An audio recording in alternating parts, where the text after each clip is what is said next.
a resposta com e em Jesus, é claro, tá? Aí, alguém levantou a mão? Parece que eu vi alguma coisa, mas foi só de relance. Amém. Lá em Romanos 8, diz o seguinte: Porque para mim tenho por certo que os sofrimentos do tempo presente não podem ser comparados com a glória a ser revelada em nós. A ardente expectativa da criação aguarda a revelação dos filhos de Deus, pois a criação está sujeita à vaidade, não por sua própria vontade, mas por causa daquele que a sujeitou, na esperança de que a própria criação será libertada do cativeiro da corrupção para a liberdade da glória dos filhos de Deus. Porque sabemos que toda a criação, a um só tempo, olha só, geme e suporta angústias até agora. E não somente ela, mas também nós que temos as primícias do Espírito, igualmente gememos em nosso íntimo, aguardando a adoção de filhos, a redenção de nosso corpo. Então, olha só, aqui são dois gemidos que Paulo fala. O gemido da criação e da natureza que aguarda a, a manifestação dos filhos de Deus, e de nós que aguardamos a adoção, né? De nós que aguardamos ser glorificados em Cristo, ansiamos por isso, e o nosso espírito geme por isso. É como se fosse uma saudade da eternidade, né? Daquilo que o nosso embrião viu, né? A palavra lá em Salmo 139 diz que o nosso embrião viu o Senhor, né? Então, é como se nós já tivéssemos contemplado a eternidade. E de alguma forma o nosso espírito reconhece e sente falta disso, tá? Então, nós temos, sim, a saudade pela eternidade. Salomão fala que no homem foi colocado o anseio pelo eterno, né? Que é essa questão de nós termos já conhecido o Senhor quando ele viu o nosso embrião, né? E existe em nós o anseio por voltar para o lugar da onde nós pertencemos, tá? Mas o que eu quero tratar com vocês hoje aqui e deixar esclarecido, e é também o que a doutora Neuza trouxe nos estudos, que é a questão do gemido da natureza, tá? A questão da contaminação da terra, questão da contaminação da natureza, e aonde que a igreja entra, aonde que nós, intercessores, entramos para fazer a diferença, tá bom? Aqui Paulo fala que a criação aguarda a manifestação dos filhos de Deus e que ela foi sujeita à vaidade, né? Aqui ele fala assim, ó, na esperança de que a própria criação será libertada do cativeiro da corrupção para a liberdade da glória dos filhos de Deus. Porque sabemos que toda a criação a um só tempo geme e suporta angústias até agora. Aí ela fala assim, a ardente expectativa da criação aguarda a revelação dos filhos de Deus, pois a criação está sujeita à vaidade, não por sua própria vontade, mas por causa daquele que a sujeitou. Como assim, né? Para a gente entender melhor esse texto do que Paulo está falando, a gente tem que voltar lá no período da criação, quando Deus estabeleceu o governo para o homem. Deus entregou para o homem a imagem, a sua criação feita à imagem e semelhança. Ele deixou lá o primeiro mandamento, crescer e multiplicar, encher a terra, né? Ele deixa lá o governo, ele teria domínio sobre todos, sobre tudo na terra, no jardim. O homem seria o soberano ali, né? E por isso, ao pecar, o que que acontece? Adão, ele entrega para o diabo, para Satanás, o domínio, o governo sobre o mundo, né? É o príncipe dessa era, né? Que Jesus fala. Quando Jesus é tentado no deserto, Satanás fala para ele que a ele foi entregue, né? Que se ele quisesse, se Jesus se prostrasse e adorasse ele, ele entregaria o domínio e o governo da terra, dos reinos. Por quê? Porque a ele foi entregue. É o que ele diz para Jesus. Isso era verdade. Quando o diabo quando Adão peca, ele entrega esse domínio para Satanás. E a partir daí, toda a criação ela é sujeita a ele.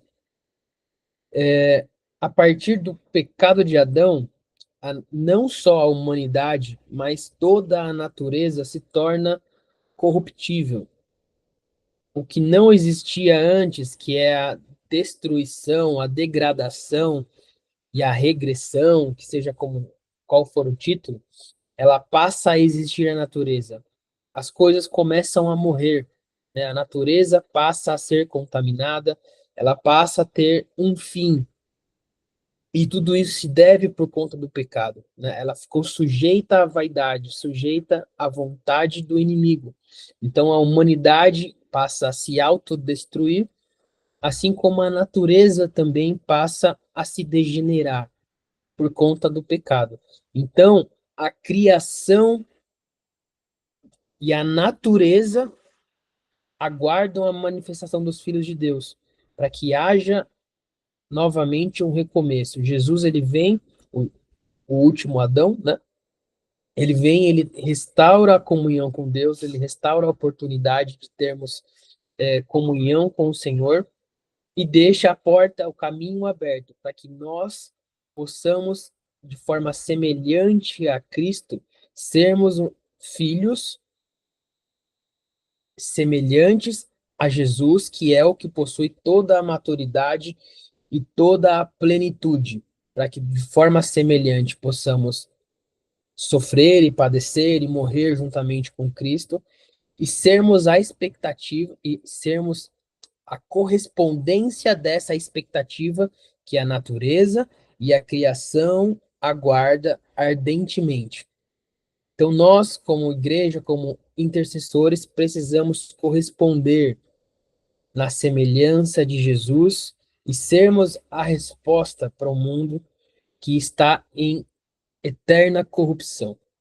Então nós nos apropriamos do sacrifício de Jesus da cruz, tomamos a nossa cruz também, negamos a nós mesmos, né, de forma semelhante a Cristo e passamos a corresponder a essa expectativa.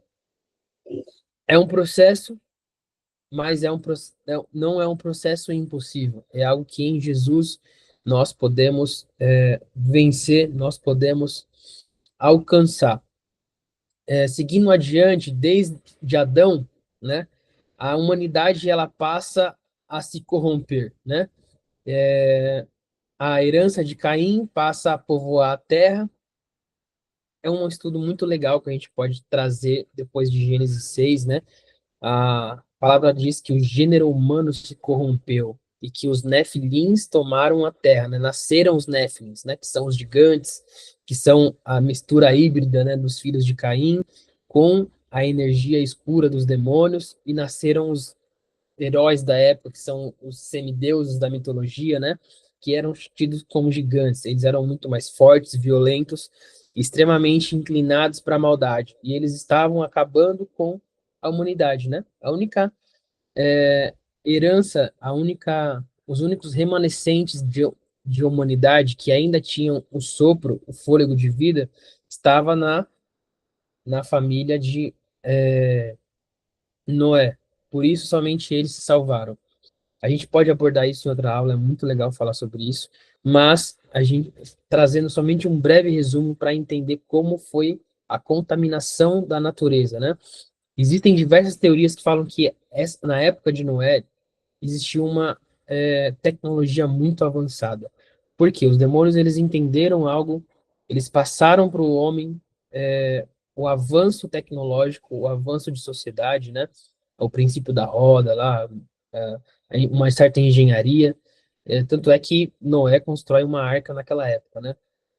Então, fica subentendido que existia uma certa tecnologia, né? Os primeiros músicos, os primeiros ferreiros foram, nessa época, foram a herança de Caim, que foram ensinados pelos caídos, né? E houve uma corrupção da humanidade, houve o avanço da ciência, né? Tanto é que fala que nos últimos dias será como nos dias de Noé. Por que será, né? Porque existia um grande avanço naquela época e um grande acelerar da maldade, tá? Então, existia uma grande corrupção dentro do coração do homem, e por conta disso é que Deus traz o dilúvio. Então, nós entendemos, eu creio, que quem foi destruído não eram é, 100% humanos, tá? Eles tinham essa questão dos híbridos, né? De serem semi, semi-caídos, digamos assim, que são os néfilins, né? É o nome que está na palavra, que é o estudo que nós temos, né? Com relação a, a mesclagem da humanidade. Eram pessoas que já não tinham mais o fôlego de vida, eles não tinham o sopro que o Ruach HaKodesh, que Deus sopra sobre Adão. Então, eles não eram da descendência mais da casa de Adão. Quando Caim ele mata o seu irmão, ele é expulso de debaixo da tenda de Adão. Ele não mais faz parte da família e da herança de Adão. E ele vai ter, fora da casa de Adão, a sua própria linhagem, que é a linhagem que corrompeu toda a humanidade. E acelerou a maldade naquela época, que é da onde precisou ter a remissão da terra através do dilúvio. Seguindo adiante, né, quando até a época de Moisés havia também muita corrupção, né? A humanidade ela sempre se volta rapidamente a querer se corromper mais, porque está sujeita a essa vaidade, a qual Paulo fala em Romanos 8, como a gente leu. E na época de Moisés ele vem trazer a linguagem do céu, vem trazer os 10 mandamentos, vem trazer a lei, vem trazer a linguagem do Espírito na época de Pentecostes, né? Que é quando é feita a lei, quando Deus escreve nas tábuas, ele vem tentar não, ele vem trazer a sombra daquele que viria, né, que é Jesus, que é o cumprimento da lei, ele vem trazer a sombra profética do que seria o cumprimento em Jesus. Deus revela para a humanidade, através de Moisés, uma forma de andar com Deus e de tirar a corrupção da humanidade. Por isso que eles deveriam expulsar aquele povo cananita que habitava na região aonde viria a ser Israel. Por isso que era algo muito mais radical, né? Que eles deveriam matar eles, né? Deveriam expulsar aquele povo de lá para remer a terra, porque eles estavam contaminando o solo. Estavam ali derramando sangue, fazendo as suas ofertas, as suas oferendas e trazendo corrupção para a terra. A terra ali clamava, a terra ali tinha uma certa maldade, não é verdade? Então, precisava, na época, como Jesus não tinha vindo ainda, eles não podiam clamar por remissão através do sangue do Cordeiro, eles precisavam fazer os seus sacrifícios, eles precisavam ser muito mais a ferro e fogo, porque não existia ainda o cumprimento que nós temos hoje em Jesus. Mas tudo isso aponta para Jesus e nos faz entender o porquê o sacrifício de Jesus é tão importante e necessário, porque é a forma de nós trazermos remissão para a terra. Com Moisés, o Senhor ele traz uma questão sacerdotal sobre a nação de Israel, sobre a tribo de Levi. A intenção de Deus era que toda a nação fosse uma nação de sacerdotes. Como o povo se corrompeu, levantou um bezerro de ouro, somente uma tribo se tornou a tribo sacerdotal. Jesus vem e restaura isso também, nos fazendo um povo de reis e sacerdotes. Não só uma tribo, não só algumas pessoas, mas todos nós, em Jesus, podemos ter acesso a sermos a igreja, que somos reis e sacerdotes. E esse é o grande intuito, essa é a grande expectativa que a humanidade, que a natureza tem em nós. Que nós devemos ser igrejas, devemos nos levantar como intercessores sacerdotais. Essa é a grande missão da igreja, é corresponder a essa expectativa, a esse pedido de socorro, a esse gemido da natureza, a esse gemido da criação que aguarda os filhos de Deus serem manifestos. Por isso que quando nós nos reunimos em nossas reuniões de intercessão, em nossas salas de intercessão, em nossos períodos de oração, é um poder gigantesco no reino espiritual. Nós estamos cumprindo esse papel, nós estamos nos aproximando mais de cumprir e corresponder a essa expectativa. Porque toda a humanidade foi sujeita à vaidade. E quando nós renunciamos ao nosso ego, à nossa própria vontade, e escolhemos em amor interceder por outras pessoas, escolhemos interceder pela nossa nação, pela nossa cidade, pela nossa igreja, nós estamos aproximando o reino de Deus, nós estamos nos aproximando de Deus e nós estamos exercendo essa autoridade sacerdotal. O que é um sacerdote? É aquele que faz o intercâmbio entre Deus e a humanidade, não é? E o que um intercessor é? Aquele que se interpõe entre Deus e uma pessoa, não é? Jesus, ele é o maior intercessor e ele é o grande sumo sacerdote. Vocês entendem como faz, como é uma linha tênue entre esses títulos e como faz tanto sentido nós sermos semelhantes a Cristo em intercessão e em sacerdócio, porque nós devemos nos colocar na brecha e nos interpor em amor pelas pessoas, pela criação, pela natureza que aguarda a nossa revelação no mundo, que aguarda a gente se revelar, aguarda os filhos de Deus trazerem a glória para a terra. Amém? Seguindo adiante,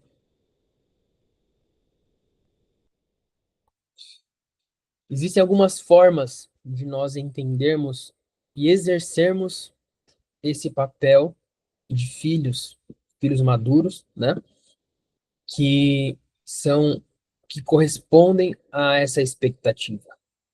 A gente tem um exemplo lá de Nínive, por exemplo, que a cidade inteira eles oram, jejuam, se arrependem, né? Existe a confissão de pecados. E aí tem umas chaves para nós entendermos como nós alcançamos essa liberação no reino espiritual, como nós exercemos com autoridade e com, fugiu a palavra, com um direcionamento de forma efetiva a nossa intercessão. Nós temos esses meios e esses caminhos de exercermos essa expectativa. Então, nós temos a intercessão, ela é uma forma estratégica, assim como um pelotão de inteligência, né, uma tropa de choque, digamos assim, eles possuem um certo treinamento para algumas situações, para algumas adversidades.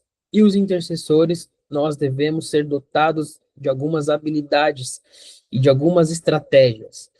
Não só sabermos como, mas precisamos praticar isso, que é a questão da confissão de pecados. Nós podemos pedir perdão por identificação. Nós podemos pedir perdão pelos pecados dos nossos parentes, da nossa nação, da nossa família, para que haja remissão na terra, para que os céus possam se abrir e para que haja salvação, para que a presença de Deus possa convencê-lo do pecado, da justiça e do juízo. Então, a confissão de pecados, o arrependimento é o primeiro ponto, é uma chave primordial para nós. O jejum, a insistência em um jejum, assim como Esther, que o seu jejum foi de mudança de sorte para toda uma nação, nós podemos nos posicionar com o jejum, com a oração, com a confissão de pecados, para que possamos estabelecer essa expectativa que existe sobre nós de nos parecermos com Cristo. A oração em conjunto em unidade, o jejum em conjunto em unidade, a busca incessante em unidade, ela tem poder no reino espiritual. A palavra fala que para o avivamento vir, nós devemos nos arrepender dos nossos pecados e buscar a face do Senhor. Então, eu creio muito na insistência, na estratégia e na insistência que um grupo de intercessão precisa ter e precisa corresponder nessa terra. Amém? Basicamente, é isso que a doutora Neuza vem nos ensinar com relação aos gemidos da natureza e como nós correspondemos a isso. E como eu disse no início, o gemido do homem nascido de novo e do Espírito Santo é também uma forma de intercessão que nós temos com o Espírito Santo, como eu disse no início da aula. Seguindo um pouco mais adiante, a doutora Neuza ela vem também nos ensinar, e para encerrar, ela fala sobre níveis de oração, né? Níveis de intercessão, e aí a base bíblica está lá em Mateus 7,7, né? Que fala sobre buscar, sobre pedir, buscar e bater, né? São três níveis de intercessão, três níveis de oração que o intercessor precisa fluir, navegar por esses níveis. Nós precisamos entender e precisamos nos mover por esses níveis, tá? O nível básico, que eu acho que todo crente e todo não crente, né, também navega ou se move, é o de pedir. E por muitas vezes nós devemos nos policiar na questão do pedir, porque muitas das vezes as nossas orações se tornam um período unilateral, que só uma parte fala, e fala só pedindo, né? Nós vamos ter comunhão com Deus, ao invés de ter comunhão com Deus, de ficar com Deus, nós passamos todo o nosso tempo de oração somente pedindo, né? Então acaba se tornando um monólogo. E a oração não é um monólogo onde uma parte só pede, mas é uma conversação onde nós falamos, expomos para Deus algo, também pedimos para Deus, mas principalmente nós ouvimos Deus, tá? Então a nossa oração precisa ser um diálogo, tá? Entre duas pessoas, entre nós e o Espírito Santo de Deus. E esse primeiro nível, mais raso, é o nível de pedir.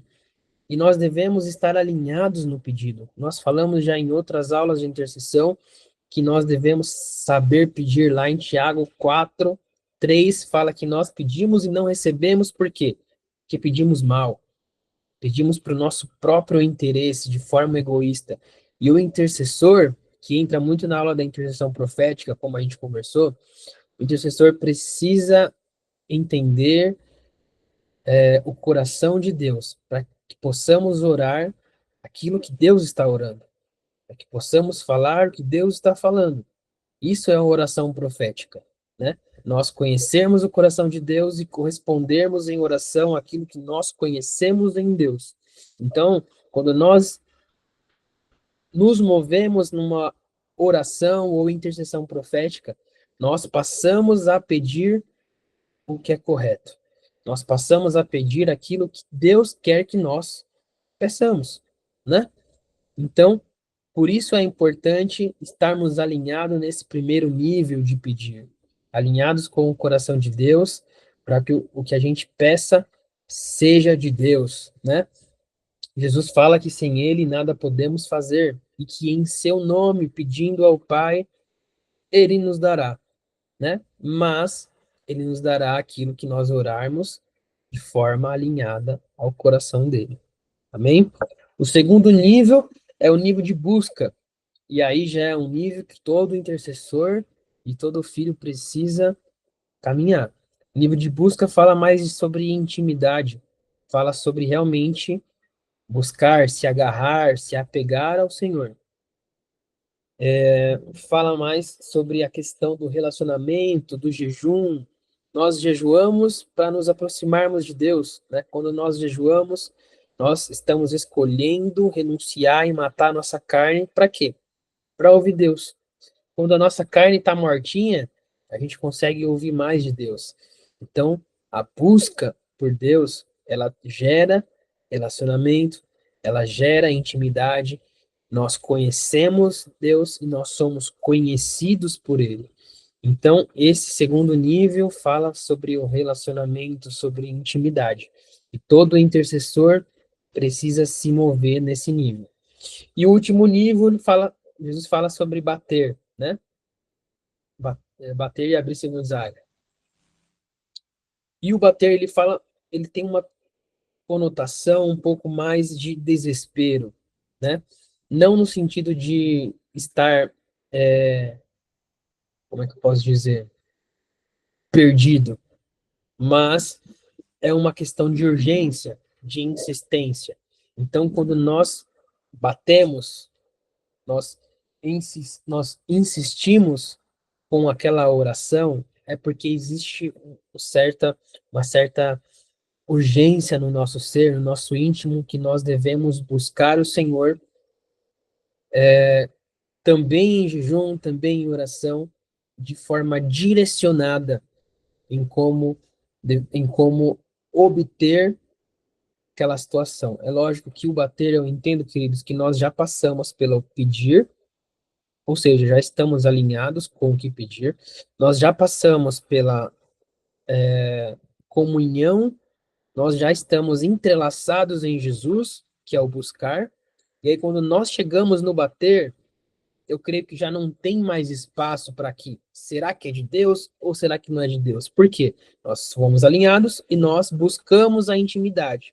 Então, quando nós chegamos no estágio de bater e insistir, é porque nós estamos direcionados a interceder, nós estamos já com uma missão. Nós estamos correspondendo àquela missão de intercessão. Nós não estamos intercedendo no escuro. Nós já recebemos a missão, a confirmação daquela oração, do porquê estamos orando e de que nós devemos continuar com essa oração.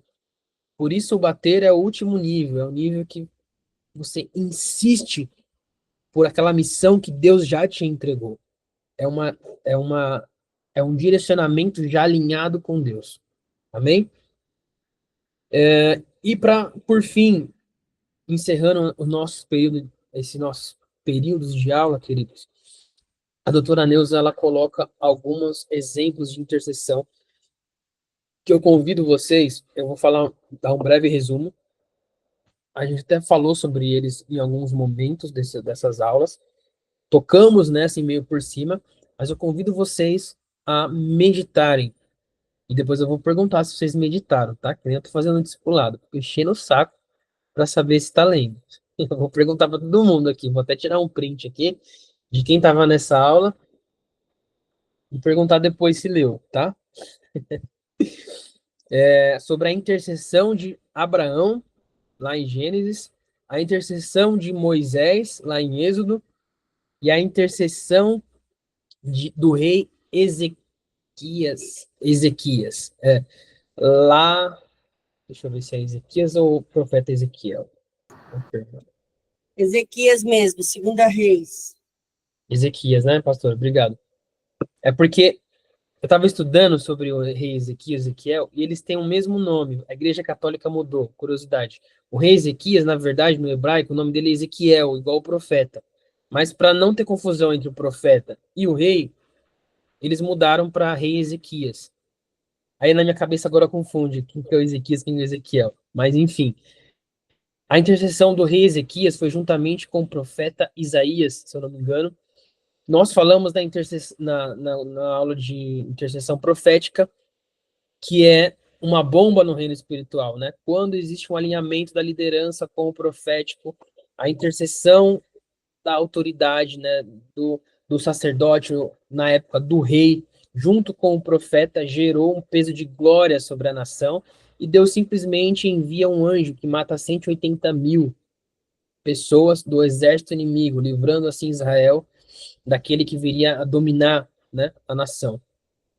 A intercessão de Abraão, ele Abraão é chamado de amigo de Deus, né? E eu ouvi um dia um profeta falando assim, Deus, iria causar algo sobre a cidade de Sodoma e Gomorra, né?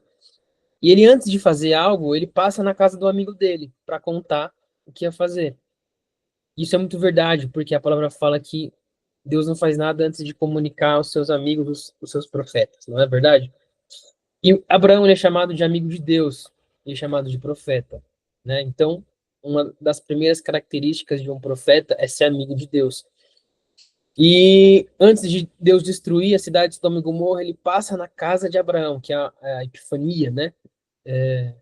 Acho que é esse o termo, quando existe a Deus visitando. É esse o termo, pastora? Epifania, né? Teofania. É, teofania. É quando Deus visita o homem, visita a humanidade, assim como nós acreditamos que o anjo do Senhor se apresenta a Josué, se apresenta a Jacó, era o próprio Jesus. Então, ele visita Abraão e ele fala o que iria fazer sobre Sodoma. E Abraão tem a oportunidade, então, de interceder pela cidade.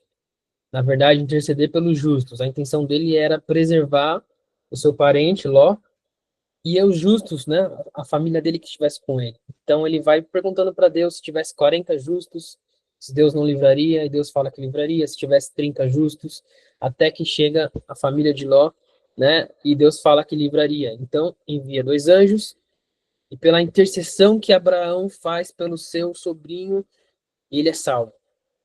Infelizmente, só ele e as filhas são salvos, né? Porque a mulher olhou para trás, os cunhados, os genros não acreditaram, então só os três se salvaram. Mas foi a intercessão de Abraão que se interpôs entre o que Deus estava fazendo lá e a vida deles. Depois, Moisés também tem a oportunidade de interceder pelo povo de Israel, porque o Senhor se irou contra o povo que só murmurava, só reclamava, e disse que começaria a nação de Israel toda outra vez através da linhagem de Moisés. E Moisés então intercede pelo povo, falando que riscasse o nome dele do livro da vida se ele não fosse com eles, se não tivesse com aquele povo. Então ele intercede por toda a nação de Israel, ele tem a oportunidade de salvar o povo de Israel, a linhagem, né, das 12 tribos dos filhos de Israel, de Jacó. E a intercessão do rei Ezequias, como eu disse anteriormente, são alguns exemplos que nós temos de intercessão, de como o posicionamento da liderança ou de pessoas que são íntimas, que possuem comunhão, que possuem relacionamento, que possuem os três níveis de oração, como a gente disse, o pedir, o buscar e o bater, como essas pessoas, essas referências que nós temos na palavra, tiveram a oportunidade de interceder e foram bem-sucedidas na sua intercessão, tá? São exemplos que nós temos, nós como intercessores devemos nos apegar e meditar em cima desses exemplos, procurar conteúdos, livros, palavras, videoaulas que falam sobre esses temas. É muito importante nós nos apegarmos e entendermos o quanto mais pudermos com relação a esses temas e a essas pessoas, a esses homens de Deus. Amém? E por isso eu queria que vocês, queridos, meditassem nessas três histórias que eu disse a respeito desses três homens de Deus, tá bom? O rei Ezequias, juntamente com o profeta Isaías, com a intercessão de Moisés, a intercessão de Abraão. Por favor, peço mais uma vez a vocês que meditem em cima dessas três histórias para a gente crescer em unidade aqui no nosso grupo. Amém? É isso, queridos. Minha parte está concluída com relação a ao estudo com que a doutora Neuza nos presenteou no seu tempo aqui na Terra, né? Com muita sabedoria. É uma honra, um privilégio poder falar um pouco mais sobre o que eu aprendi com ela e, e pelo que ainda absorvemos dos conteúdos do que ela deixou. Eu gostaria desses minutinhos finais que, se vocês quiserem, por gentileza, compartilhem algo, digam algo com relação à aula, se quiserem falar algo que Deus falou com vocês, seja o que for, comentem algo, por favor, para edificar todo o nosso grupo. Amém? Começar pela pastora Ana, como sempre. A aula muito boa, né? Eu sou suspeita para falar, né? Eu gosto sempre de estar reciclando, estudando, aprendendo coisas novas, né? Aprendendo como o Senhor se manifesta aqui, né, no nosso meio, como Ele nos dirige na intercessão. Isso é muito importante essa aula para a gente saber sobre o que nós podemos interceder pessoalmente, isoladamente, e sobre o que nós temos que interceder como igreja, né? Porque existem alguns assuntos que nós temos que estar ali no coletivo, né? Intercedendo como igreja. E essa questão de nunca esquecer que nós temos que orar aquilo que está no coração de Deus, porque é aquilo que Ele quer nos dar, né? É aquilo que Ele quer executar. Então, a gente precisa sempre ter essa conexão, né? De ouvir a Deus, estar sempre com os canais limpos, para a gente conseguir ouvir qual deve ser a intercessão, né? Para a gente não ficar atirando para todo lado e não acertar em lugar nenhum. É isso. Amém, amém, pastora. Pastora Nilza? Amém. Ontem eu estava lendo o livro de Tiago, e às vezes a gente planeja, porque eu vou fazer tal coisa amanhã, daqui um ano, daqui um mês, já estou com a minha agenda feita. E o Tiago, ele fala que nós não somos dono do tempo, né? E nós temos que saber pedir. Até para planejarmos, a gente tem que saber falar. Se assim Deus permitir, se Ele quiser, se Ele estiver, se for a vontade dele que eu faça, ou que eu vá, ou que eu planeje. Porque a gente tem mania de falar porque eu vou, e porque eu faço. E Tiago, ele fala que a gente não pode pedir assim e orar assim. Então, acho que tem a ver com a intercessão que a gente está vendo, e que a gente precisa saber realmente o direcionamento do que pedir, como pedir, segundo o coração de Deus, e não segundo a nossa vontade. É isso. Amém, pastora. Márcia, quer falar algo? Na verdade, sabe o que eu acho engraçado? É que a gente tem uma tendência a falar sempre que a gente, pra gente ter a boa, perfeita e agradável vontade do Senhor. Só que a gente tem a tendência a esquecer o que está escrito antes da boa, perfeita e agradável vontade. É para a gente renovar nossa mente. Todos os dias. Né? Porque senão a gente não consegue acessar essa boa, perfeita vontade e agradável do Senhor. Né? Então, eu falo que o plano maior hoje do como todo crente é atacar a mente. Então, se a gente não pede todos os dias para Deus, para blindar a nossa mente, para que a gente possa acessar, a gente está deixando essa oportunidade de lado. Né? Eu falo que até para pedir, a gente tem que saber o que está pedindo. A gente tem que calcular até a palavra que a gente vai usar. Porque se a gente não conseguir ver a dimensão de Deus, a gente usa a palavra errada. Então, que Deus realmente consiga colocar no coração de todos nós, da intercessão, a dimensão do tamanho dele, para que a gente consiga se fazer pequeno, né? Para conseguir acessar a ele, tentar acessar ele de algum modo, para saber até o que pedir. Amém, Márcia, é isso mesmo. Glória a Deus. Pastora Bruna, quer falar algo?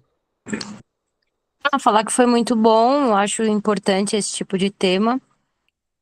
Lembrei até um pouco do que foi falado lá na inauguração, lá do Ministério do teu pai, que falou muito sobre a intercessão e a importância, né, de orar aquilo que está no coração do Senhor. É isso. Amém. Juan, quer falar algo? Oi, não, entrei atrasada, desculpa. É que não dá nem para falar, esse povo estressado aqui com fome. Amém, amém, Juan. Jô, quer falar algo?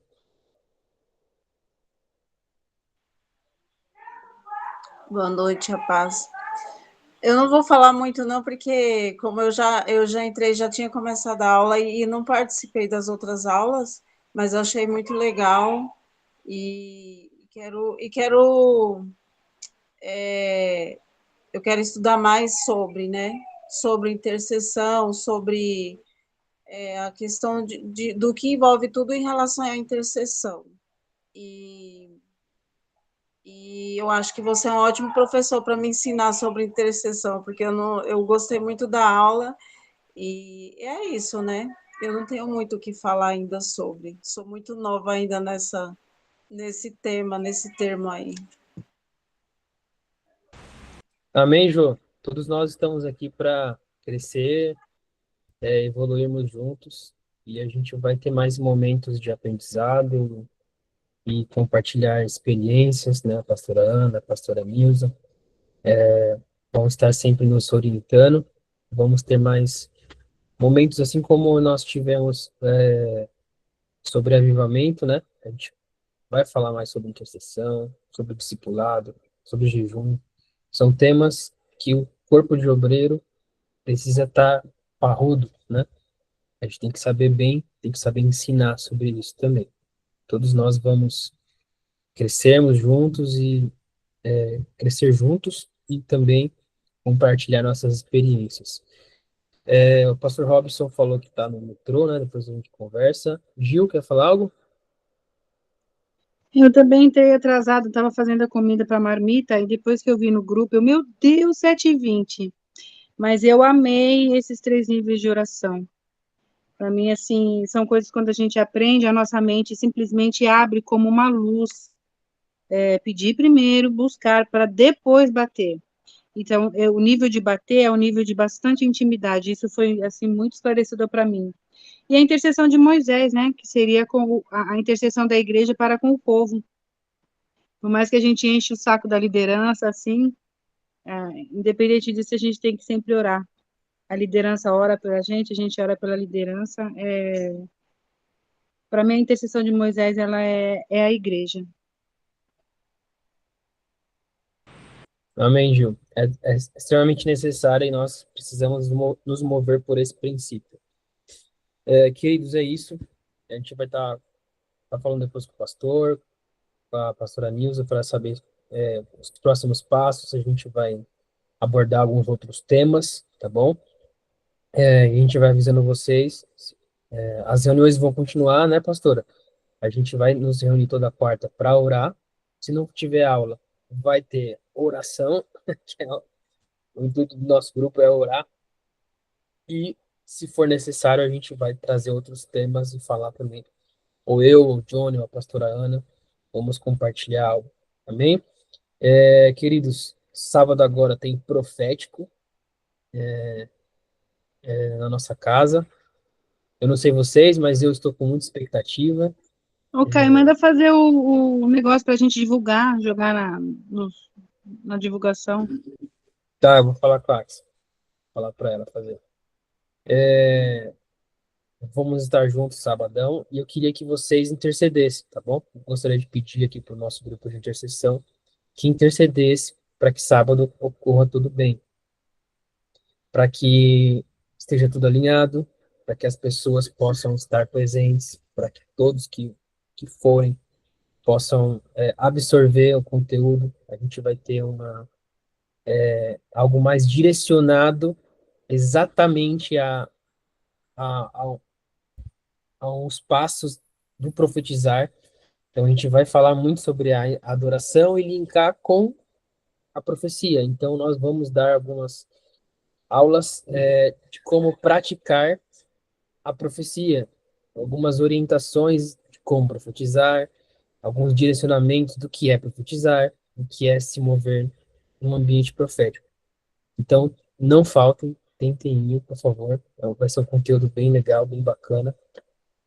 E eu espero que o senhor possa nos surpreender, tá? E intercedam, por favor, por sábado, tá? Para que possa correr tudo bem. Conto com vocês. Tá bom, queridos? Da minha parte é isso. Alguém pode orar para encerrar, por gentileza? Senhor, em nome de Jesus, nós queremos te agradecer, Senhor, por essa aula, por esse ensinamento, por essa aprendizagem, que o Senhor possa, Senhor, estar preparando cada vez mais estudo como esses, para que nós possamos crescer na tua presença, para que nós podemos crescer diante da tua igreja, para poder ensinar aqueles que estão chegando, Pai. Em nome do Senhor Jesus Cristo, nós te damos graças te agradecemos pela vida do Caio, pela essa oportunidade que nós estamos tendo dele estar nos ensinando aqui, e queremos te agradecer por cada um que participou dessa aula e que absorveu, Senhor, o teu ensinamento, e que nós possamos, Senhor, nos aplicar a aprender cada vez mais, em nome do Senhor Jesus Cristo. E nós também queremos te pedir que o Senhor venha nos tirar da guerra, que o Senhor venha nos limpar nossas armaduras, e que nós possamos, Senhor, passar pela porta que é o Senhor Jesus e mergulhar nas águas do teu Espírito, em nome de Jesus. Amém. Amém, igreja? Amém, queridos. Vocês estão liberados. Boa aula lá no Amém. Chaves. Fiquem com Amém. Deus. Amém. Tchau, Ótima tchau. semana. Até sábado. Até.